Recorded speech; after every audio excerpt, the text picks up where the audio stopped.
এই দেশের মানুষ সোজা দাঁড়াইতে পারে না 19 বছর। এই দেশে এই যে বর্ডার ক্রস করে বিডিআর মেসাকার এই দেশের বিরুদ্ধে ষড়যন্ত্র করে, এই দেশের মুসলমান হিন্দুর বিরুদ্ধে, এই দেশের খ্রিস্টানের বিরুদ্ধে কনস্পিরেসি হয়েছে।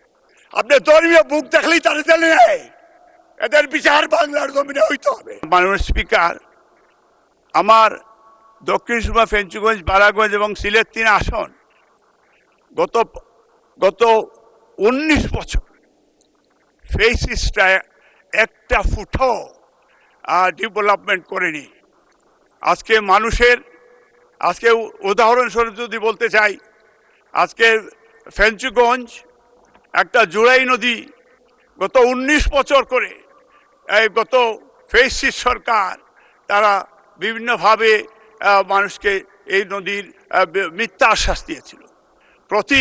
প্রতি বছরে এই এলাকায় নদী মাতৃক এলাকা, মানুষের কোনো ব্রিজ নাই, রাস্তাঘাট নাই, প্রায় 20,000 মানুষ পানিবন্দী এবং তাদের বাচ্চারা স্কুলে যাওয়ার সময় নৌকা ডুবে প্রতি বছরে 2-3টা মার্ডার হয়, মানুষ মারা যায়। সেটার জন্য আমাদের মাননীয় আজকের এই প্রধানমন্ত্রী, এই সংসদকে, স্পিকার, আমরা বলতে চাই সেই এলাকার মানুষকে বাঁচান।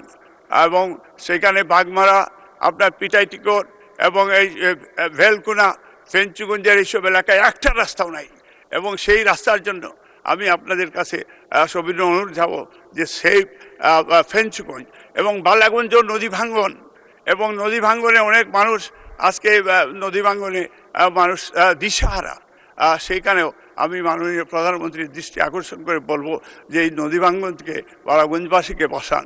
এবং আমাদের এলাকা দক্ষিণ সুরমা, আমাদের জেনারেল এমএজ উসমানী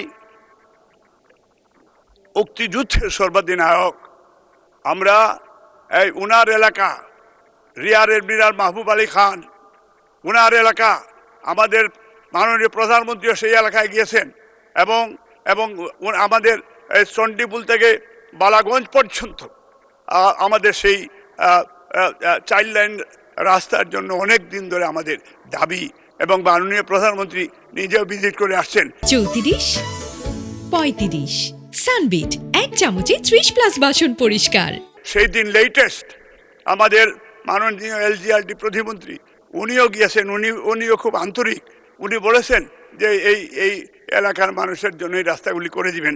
আমার দক্ষিণ সুরমা, ফেঞ্চুগঞ্জ, বালাগঞ্জ এবং সিলেট 3 আসনের প্রত্যেকটা জায়গায় I need a help for because আপনারা এই যে একজন প্রবাসী হিসাবে বিশ্বাস করে দানের শীষে আমাকে ভোট দিয়েছে, এই জন্য আমার বিশ্বাস যে আমাদের সরকার, মাননীয় প্রধানমন্ত্রী এটা বিশেষ ওনার দৃষ্টি আকর্ষণ করছি যে আমার এলাকায় স্কুল, কলেজ, মসজিদ, মন্দির, মাদ্রাসাগুলির সংস্কারের দরকার। একটা মসজিদও, ভালো মসজিদের এই একটা এখন পর্যন্ত ভালো মসজিদ আমাদের এলাকায় নাই, বিকজ গরিব এলাকা আমাদের এলাকায়। সেইখানে আমার খুব প্রয়োজন রয়েছে সেইখানে ঈদগার জন্য। আজকে হিন্দুদের জন্য শ্মশানাল, তাদেরও ডিমান্ড ছিল, হিন্দুরা এইবার আমাকেও ভোট দিয়েছে এবং সব এলাকার ভোট দিয়েছে। মাননীয় প্রধানমন্ত্রী বলেছেন যে আপনি সবার এমপি, আমরা সবার এমপি, এই জন্য আমি আমার এলাকার জন্য, আমার দক্ষিণ সুরমা, ফেঞ্চুগঞ্জ, বালাগঞ্জকে মডেল এলাকা হিসাবে আমি বিল করতে চাই।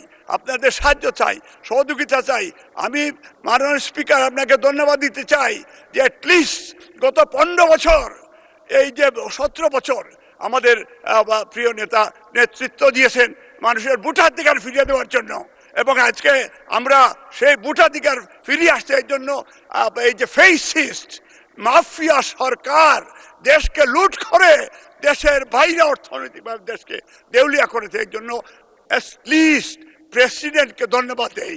হি ইজ রিয়েলাইজড যে আমাদের দেশে লুট করেছে ফেসিস্টদেরকে, উনি ফেসিস্ট বলেছে এই মাফিয়া সরকারের বিরুদ্ধে। ধন্যবাদ, ধন্যবাদ মাননীয় সদস্য, ধন্যবাদ মাননীয় সদস্য।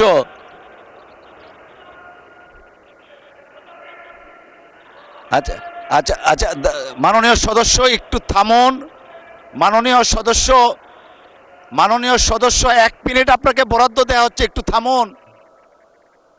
মাননীয় সদস্য মাননীয় সদস্য, আপনি শুধু লন্ডন থেকে এখানে এসছেন, ইলেকশন করেছেন, অনেক কথা বলার আছে। We do understand that, considering all of the aspect 1 minute সময় অতিরিক্ত দেওয়া হলো। এখন বলুন আপনি দয়া করে। Thank you, thank you. 1-11 কথা বলতে চাই, এই কারণে আমাদের দেশের বিরুদ্ধে দেশি বিরোধী বিদেশি কনস্পিরেসি ছিল। আপনারা জানেন গত 15 বছর এই দেশের মানুষ সোজা দাঁড়াইতে পারে নাই। 19 বছর এই দেশে, এই যে বর্ডার ক্রস করে বিডিআর মেসাকার এই দেশের বিরুদ্ধে ষড়যন্ত্র করে, এই দেশের মুসলমান হিন্দুর বিরুদ্ধে, এই দেশের খ্রিস্টানের বিরুদ্ধে কনস্পিরেসি হয়েছে। আপনি ধর্মীয় বুক দেখলেই তারা জানে নেই এদের বিচার বাংলার জমিনে হইতে হবে। এদের জমিনার এই দেশের গণতন্ত্র পুনরুদ্ধারের লড়াই। আমরা আমাদের প্রাণপ্রিয় নেতা, আজকের প্রধানমন্ত্রী, ওনাকে স্যালুট, যে ওনার যে ডিটারমিনেশন, এবং উনি এই যে বিবিসি প্যানোরামার ডাইরেক্টর বলেছে এই যুগের কার্ল মার্কস, দেশ ধন্যবাদ, ধন্যবাদ মাননীয় সদস্য।